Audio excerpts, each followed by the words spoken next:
जिसे मैं कहूँगी 11-15 और आज 14 जुलाई रात का टाइम हो रहा है। तो मैं स्टार्ट करती हूँ अपने मॉर्निंग का छोटा सा व्लॉग जो कि 10:44 पे स्टार्ट हुआ था।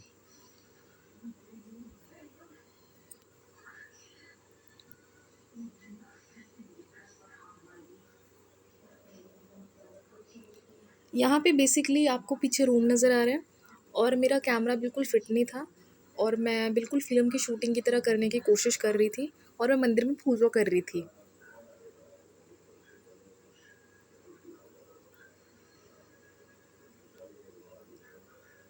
तो फाइनली मैं क्या करती हूँ, बेसिकली अपना सेटअप अरेंज कर देती हूँ। इस टाइम पे मुझे बहुत नींद आ रही होती है, मंदिर जाना होता है, गुस्सा आ रहा होता है, एंग्जाइटी फ़ील हो रही होती है, हार्ट बीट हल्की-हल्की थोड़ा-सा स्ट्रेस में एकदम से नॉर्मल हो जाती है, कभी तेज़-तेज़ होने लग जाती है। कॉलेज के थॉट्स चल रहे होते हैं और आँखें डार्क सर्कल से भरी होती हैं। बट ये चीज़ें सारी इग्नोर करके मंदिर में सेवा करने के लिए स्टार्ट हो जाती हूँ। और शिव जी की पूजा को अच्छे से मैं क्या करती हूँ, बेसिकली शिव जी की पूजा को नहीं, शिव जी की पूजा करने के लिए मैं मंदिर जाने का सोचती हूँ, पर मेरे से नहीं होता ये चीज़ें छोड़ के। और इससे पहले मैंने किचन का काम स्टार्ट किया था, तो मैंने सोचा शिव जी को साफ़ करके इनके ऊपर ही जल अर्पित कर दूँगी। ये करते-करते मुझे अपने नानी मम्मा की याद आ जाती है, जिन्होंने एक दिन ऐसा नहीं गया कि उन्होंने पंडित प्रदीप मिश्रा की कथा को घर पे बैठ के अटेंड नहीं किया। उस टाइम पे मुझे व्लॉग्स बनाने नहीं आते थे, नहीं तो मैं आपको वो भी दिखाती। तो मैं जो बोल रही हूँ, वो ही मेरे लिए बहुत बड़ी बात है। और मैंने हल्का आज नाइट सूट वियर किया है। ये जो नाइट सूट है, बेसिकली ये मेरे मम्मा ने मुझे खुद का दे दिया था और काफ़ी हल्का है। इसका जो बेसिकली स्टफ़ है बहुत ही अच्छा है। पीछे आपको रूम दिख रहा है, रूम में छोटू कृष्णा जी हैं, एक टॉय हैं बट हम उनको कृष्णा जी की तरह रखते हैं। उनको अब मैंने सुला दिया, मंदिर बंद हो गया। यहाँ पे आपको हनुमान जी की तस्वीर नज़र आ रही है, ये मेरी मम्मा ने बोला था इनको डेकोरेट करना, वो कब से ऐसे ही पड़े हैं। आज हनुमान जी का दिन है, तो बेसिकली तो इसके बाद मैं कैमरे को रोटेट कर लेती हूँ और बेसिकली मैं मंदिर में पूजा करने के लिए खड़ी हो जाती हूँ और कृष्ण को मैं टावल वगैरह यूज़ करके एक छोटे से बच्चे की तरह छोटे की भोग लगाती हूँ, जो छोटी सी कटोरी में होता है। पीछे मैंने गणेश जी ड्रॉ किया हुआ है। जो वॉल है वो काफ़ी पुरानी हो गई है, इसको रिपेयर कराना ज़रूरी है। पेंट ज़रूरी है यहाँ पे, और नीचे जो कैलेंडर है वो भी पुराना हो गया। मंदिर की डायरेक्शन मुझे थोड़ी अजीब लगती है और बेसिकली मैं थोड़ा-सा स्टॉप करूँगी इस चीज़ को, क्योंकि मैंने देखा जब अंदर घी नहीं है तो मुझे थोड़ा गुस्सा आया, तो फिर मैंने सरों का तेल यूज़ किया। एंड और सबसे बड़ी बात ये आती है कि मुझे ना फ़िल्म मेकिंग हो गया, स्क्रिप्ट राइटिंग हो गया, डायरेक्शन हो गया, प्रोडक्शन, ये चीज़ों का बहुत ज़्यादा शौक है। तो मैं काफ़ी सारे यूट्यूबर को देखती हूँ, उनका ज़्यादातर फ़ोकस एस्पिरेंट का इन चीज़ों पे ज़्यादा है as compare to their journey. तो मैं आप देखते हो कि मुंबई हो गया, दिल्ली हो गया, या कहीं से भी कोई भी ब्लॉगर है, वो अपनी एडिटिंग अच्छी करेगा तभी लोगों को मैसेज दे पाएगा, नहीं तो सिंपल ब्लॉगर भी बहुत अच्छा कर रहे हैं।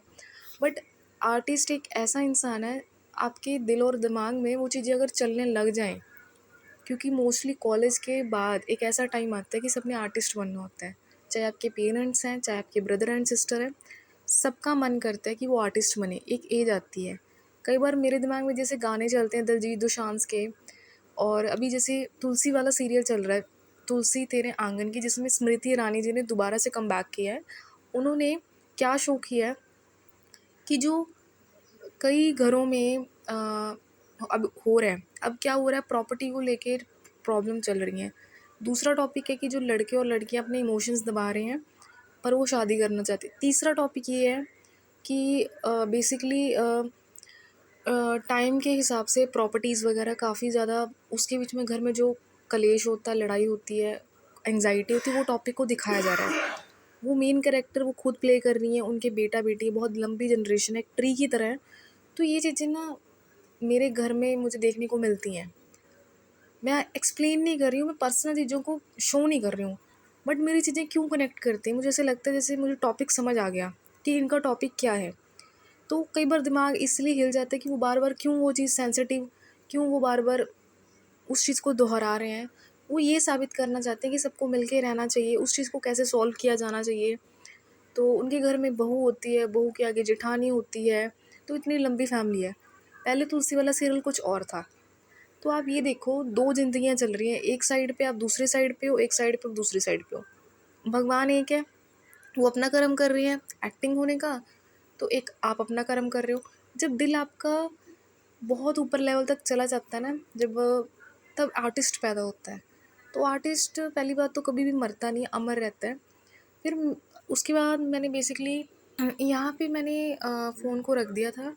मुझे वैसे बहुत ज़्यादा गुस्सा आता है क्योंकि मैं बहुत लेट कर रही थी और मेरे दिमाग में आवाज़ें भी चल रही थी, जैसे मेरे नानी माँ मुझे बुला रहे होते हैं और मैं यहाँ पे कृष्णा जी को भोग लगा रही थी, छोटू कृष्णा जी को। ये भोग लगाते हुए मुझे ना दिमाग में काफ़ी सारी रील्स आती हैं, जैसे कि वो जो शिप्रा जी हैं, इंद्रेश महाराज जी की वाइफ, वो भी ऐसे कृष्णा जी को तैयार करती हैं, लड्डू गोपाल जी को, उनकी रील्स हाईलाइट हो जाती हैं।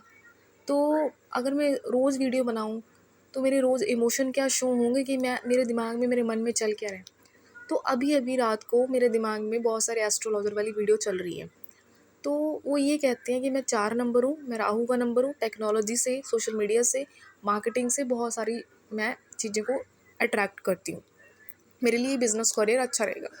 तो मुझे ये चीज़ें कुछ ना अनोइंग सी लगती हैं। अनोइंग उनकी डिसरिस्पेक्ट होगी, बट मुझे विश्वास नहीं होता है इन चीज़ों पे। और मैं रही बात यूपीएससी एस्पिरेंट्स